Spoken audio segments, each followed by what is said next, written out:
नमस्कार जय जगन्नाथ दर्शक बंधु चलतु जानिबा आजिर विशेष किछि गुरुत्वपूर्ण खबर उपर प्रधानमंत्री नरेंद्र मोदी अध्यक्षतार अनुष्ठित कैबिनेट बैठक में गुरुत्वपूर्ण निष्पत्ति नियाଯାଇଛି जहाँ देशर भित्तिभूमि एवं संयोगीकरण नूतन दिग्दर्शन देव राजस्थान कोट्टाबुंदी जिले में एक नूतन विमान बंदर निर्माण पर अनुमोदन दि जाइछि।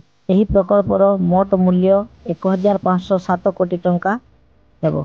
ଏହା କେବଳ କୋଟା ଏବଂ ବୁନି ମଧ୍ୟରେ ଯାତ୍ରାକୁ ସହଜ କରିବ ନାହିଁ ବରଂ ରାଜସ୍ଥାନରେ ବିମାନ ସଂଯୋଗକୁ ମଧ୍ୟ ସୁଦୃଢ଼ କରିବ। ଓଡ଼ିଶାର ଏକ ପ୍ରମୁଖ ଭିତ୍ତିଭୂମି ପ୍ରକଳ୍ପ ମଧ୍ୟ ଅନୁମୋଦନ କରାଯାଇଛି।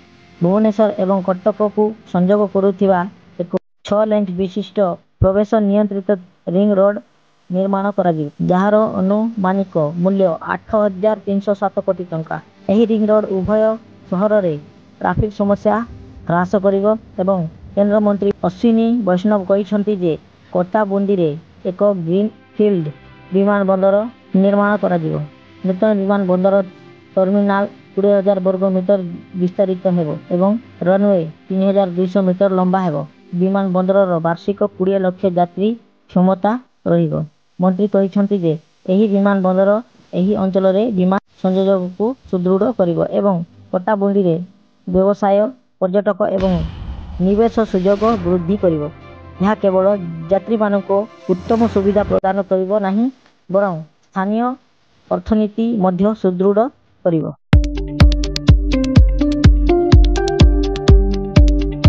ଚାଲନ୍ତୁ ନଜର ପକାଇବା ଆଉ ଏକ ଗୁରୁତ୍ୱପୂର୍ଣ୍ଣ ଖବର ଉପରେ।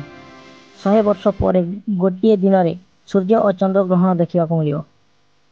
100 ବର୍ଷ ପରେ ଘଟିବାକୁ ଯାଉଅଛି ଏଭଳି ଏକ ଅଘଟଣ। ଚଳିତ ବର୍ଷ ପିତୃପକ୍ଷ ଦିନ ସୂର୍ଯ୍ୟ ଓ ଚନ୍ଦ୍ର ଗ୍ରହଣ ଦେଖିବାକୁ ମିଳିବ।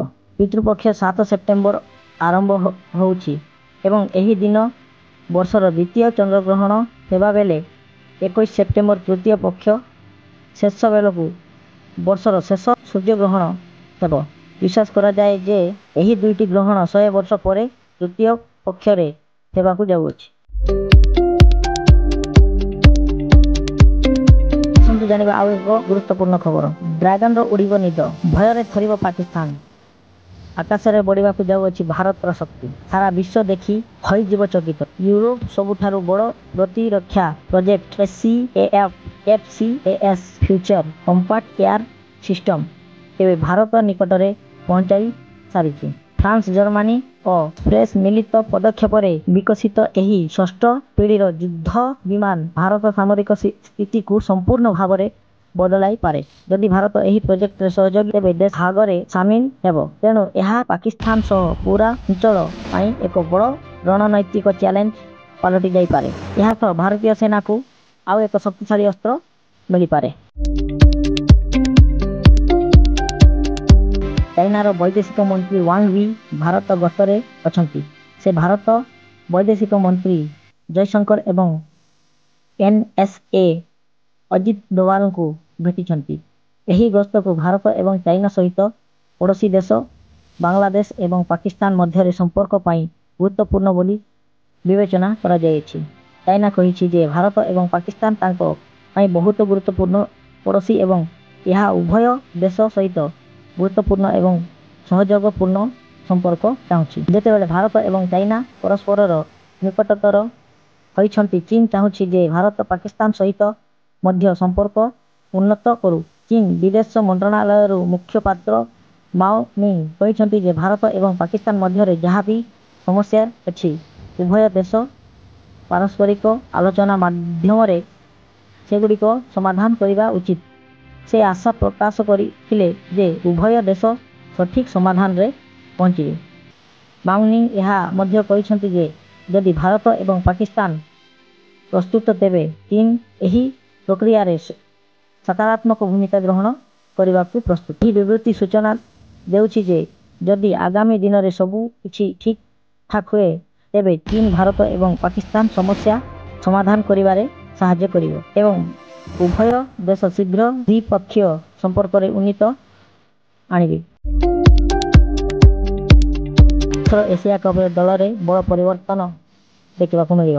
ମୁମ୍ବାଇ BCCI ମୁଖ୍ୟାଳୟରେ एशिया कप ପାଇଁ ଭାରତୀୟ ଦଳ ଘୋଷଣା କରାଯାଇଛି। ସୂର୍ଯ୍ୟ କୁମାର ଯାଦବ ଦଳର ଅଧିନାୟକ, ଶୁଭମନ ଗିଲଙ୍କୁ ଉପ ଅଧିନାୟକ ଭାବରେ ନିଯୁକ୍ତ କରାଯାଇଛି। ଏହା ପୂର୍ବରୁ ଅକ୍ଷୟ ପଟେଲଙ୍କୁ ଦଳର ଉପ ଅଧିନାୟକ ଭାବରେ ଦେଖାଯାଇଥିଲା। ଯଶପ୍ରୀତ ବୁମରାହ ଏସିଆ କପ୍ରେ ଟିମ୍ ଇଣ୍ଡିଆର ମୁଖ୍ୟ ବୋଲର ଭୂମିକା ନିର୍ବାହ କରିବେ। ଧଳା ବଲ୍ ଫର୍ମାଟରେ ନିରନ୍ତର ଚମତ୍କାର ପ୍ରଦର୍ଶନ କରୁଥିବା ଶ୍ରେୟସ ଆୟାରଙ୍କୁ ଦଳରେ ସ୍ଥାନ ମିଳିନାହିଁ ଏବଂ ମହମ୍ମଦ ସିରାଜଙ୍କୁ ମଧ୍ୟ ବାଦ୍ ଦିଆଯାଇଛି।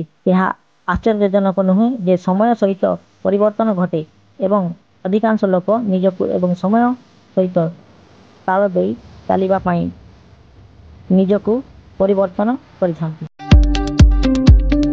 ଚାଲନ୍ତୁ ଜାଣିବା ଆଉ ଏକ ଗୁରୁତ୍ୱପୂର୍ଣ୍ଣ ଖବର। ଚାଷୀଙ୍କୁ ମିଳିବ 3 ଲକ୍ଷ ଟଙ୍କା। ଦେଶର କୋଟି କୋଟି ଚାଷୀଙ୍କୁ ସହାୟତା ଯୋଗାଇ ଦେବାକୁ ଅନେକ ଯୋଜନା କାର୍ଯ୍ୟକାରୀ କରିଛନ୍ତି ସରକାର। ସମୟ ସମୟରେ ଏହିସବୁ ଯୋଜନାଗୁଡ଼ିକ ଉପରେ ନୂଆ ନୂଆ ଅପଡେଟ୍ ମଧ୍ୟ ଆସିଥାଏ।